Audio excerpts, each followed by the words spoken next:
first to the ring, fighting dans le coin bleu, out of the blue corner, du club representing Crew Boxing, we have Tommy Rakotoson. Pour le deuxième combat de la soirée, for tonight's second bout, in the blue corner, Tommy Rakotoson from Crew Boxing on the south shore of Montreal, fighting at under 156, moins des 156, light middleweight.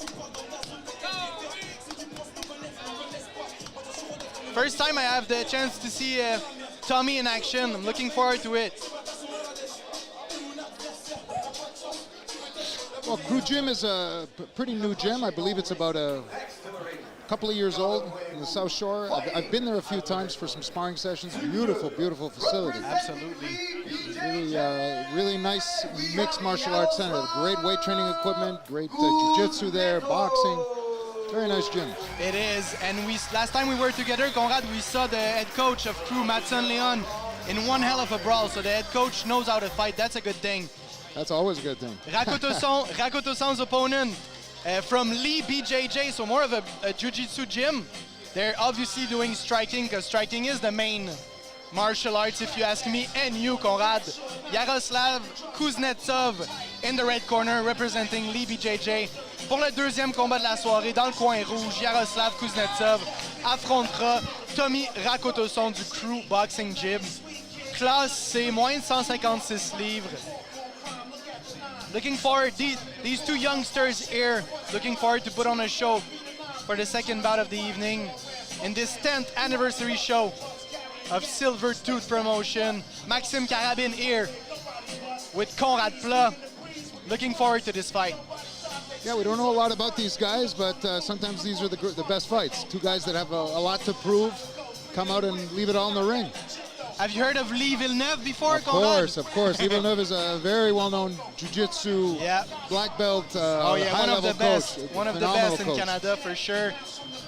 I'm sure he knows his way in the striking department as well. Well, I think when you're world class at anything, including jiu-jitsu, you know how to learn. You know about the technicality of fighting, even when it's a different sport. Absolutely. So I'm sure he prepared his corner well. Kuznetsov in red with the push kicks to start. But nice ends from Rakotoson to start in the blue corner.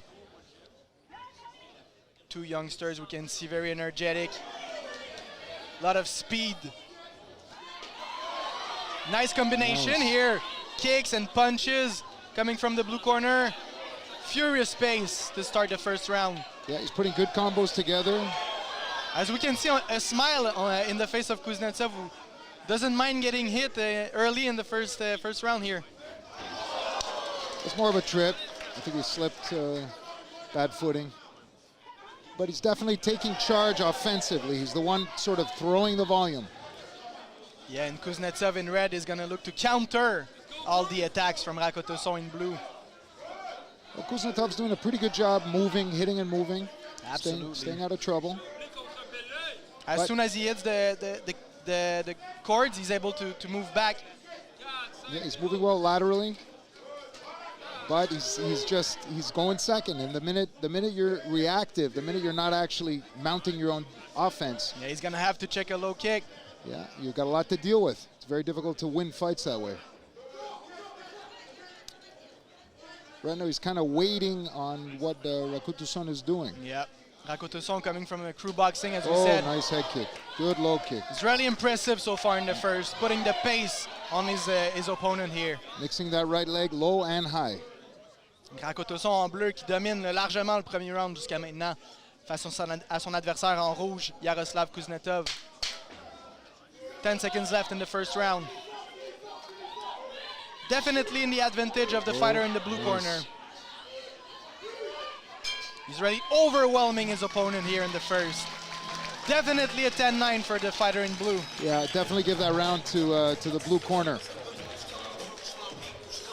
Kuznetov needs to mount his own game. What's happening right now is he's sort of sitting and waiting reactively, and he's going second all the time. He's always letting Rakotoson go first. Which honestly my approach, not a fighter, would be to take the first round more slowly, as we see maybe in traditional Muay Thai. But here in those K1 kickboxing amateur show, you don't have time to take the first round off. Yeah, you have to go all out. Here's the thing with and you know, I'm the same thinking. You'd like to do a bit of a feel-out round, but if you drop the first round, if you don't win the first, now you got to win 2 out of 2 to win the fight in terms of a decision. If you can take the first round, you only need to win 1 out of the next 2. And it's gonna build confidence in your opponent if you let him play with you in the first. Absolutely. Sometimes hard to come back from behind. On commence le deuxième, mais bit of a shin guard adjustment to make. You gotta watch those shin guards. They're the sock pull-on shin guards. Sometimes they turn and the padding is off the tibia, and then all of a sudden it's quite dangerous if that tibia hits you. Good head movement from Kouznetov. I'll be honest with you, I'm a bit scared of that head movement that's why. Because when you're moving your head like that with kicks, when you're bobbing and weaving with kicks, it's not boxing. You got to be very, very careful. The other thing you got to watch is, as he's bobbing and weaving, he's taking his eyes off his opponent. He is not really looking. His own gloves are sometimes covering his eyes. Kicks can come, or even worse, a knee. Exactly. I think the minute kicks are involved, you've got to concentrate more on side-to-side head movement, lateral head movement. Pullbacks are okay, but very careful. I would not be suggesting dipping your head. I feel like Rakotoson, right there, Rakotoson, that's extremely dangerous. Yeah, Rakotoson hits him with a couple hooks here. But I feel like Rakotoson maybe dropped his energy a little bit from the very FT first round. Yep. As he lands a nice right hook on Kouznetsov. It seems like whenever he throws, he's throwing punches and bunches, like right there. Doesn't really hit hard, but he hits in a bunch. Yeah, and he's overwhelming Kouznetsov in red. Yeah. Puts him in the corner. It never stops. Kouznetsov is still smiling, but he's losing this fight, unfortunately, so far. Yeah, I think you'd need to establish his hands a little bit, get the respect of his opponent. Right now, his opponent's just walking him down and throwing a lot of volume at him. Just land one big punch could change everything for Kouznetsov. As he's getting better now going forward, but oh yeah, that head dip was... It's getting a little dangerous. When you put yourself out of position, fighting-wise like that, it can be very dangerous. You can get hit with either just a punch you don't see or a head kick, snap kick to the head. There's a lot of things that can hit you. You're giving the opportunity to the opponent to really capitalize on your mistake. You let him read your movement. Super dangerous. Yeah. Excellent combat so far from Rakotoson in blue. 2-0 in the rounds for sure for him. Yeah, definitely taking control of the fight. 3 2-minute rounds, so if you have confidence in your cardio, you can go all out for the 6 minutes, and that's why Rakotoson is doing so good so far. You know, it's a tricky amount of time, I'll say. A lot of fighters will look at that and think, 2 minutes, I can go, you know, full tilt.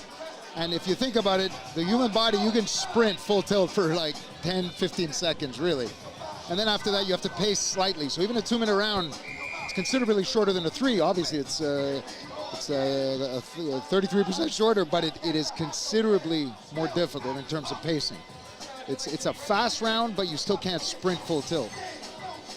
A lot of times you'll see fighters really give it their all in one round, and in one round they gas out. So it's a tricky fight.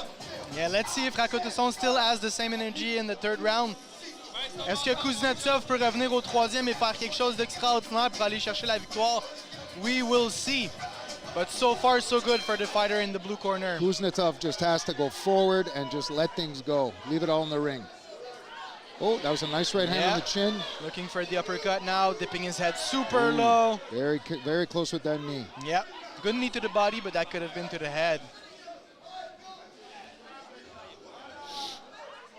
Kouznetsov doesn't really spend a lot of energy, but was not winning the first 2 rounds either.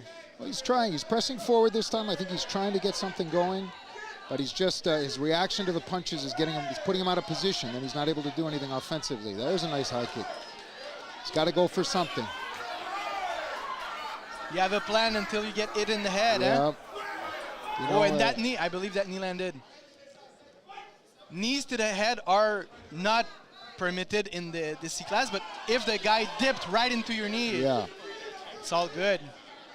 You know, just he's got to go do something, mount some kind of offense. Go for that left head kick. He keeps going for the right. There it is.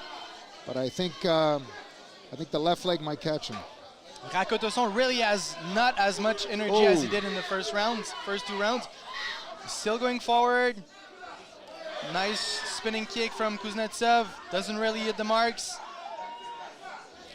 Yeah, boys are tired. These guys are both looking tired. Yes. Oh, nice right hand. Yep. You know, he's doing good work, just not enough of it. I think he's just lacking the volume. Oh, big uppercut.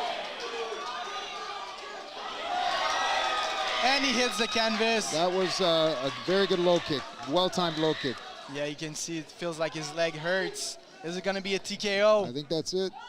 We're calling a timeout. Maybe a shin guard's replacement. No, that's it. That's a TKO. I mean, Yeah. that was a legal technique. I think he might have had an injury or something, but that was a clean low kick that stopped the fight. Yeah, I believe he hurt his knee. You gotta check those low kicks. In kickboxing, low kicks is probably the most effective strike here. But something you can't take one and just ignore it. Exactly what you said before. You have to deal with them, check them, or get out of the way. You can take a blow to the head and maybe take a few seconds to come back in the fight, but strikes to the legs, it won't come back like it was before the fight, that's for sure. You know, it's very common in a boxing fight. You'll see a guy get dropped in a round, come back and win a fight. Actually, last night there was a fight with Joseph Parker fighting the Chinese heavyweight. And I think he was dropped twice, came back and won a decision. But you do recuperate from sometimes from punches to the head, kicks to the head. You do not recuperate well from low kicks or body attacks. Absolutely. It's hard to think of a fight where somebody got hurt to the legs and came back and won a fight. It's very rare. Yeah. That was a beautiful mix of kicking, both body, head, and phenomenal low kicks. Especially in kickboxing. Like if it's MMA, you can always go to the ground and try your jiu-jitsu, but kickboxing and you have no legs, you're done. Yeah.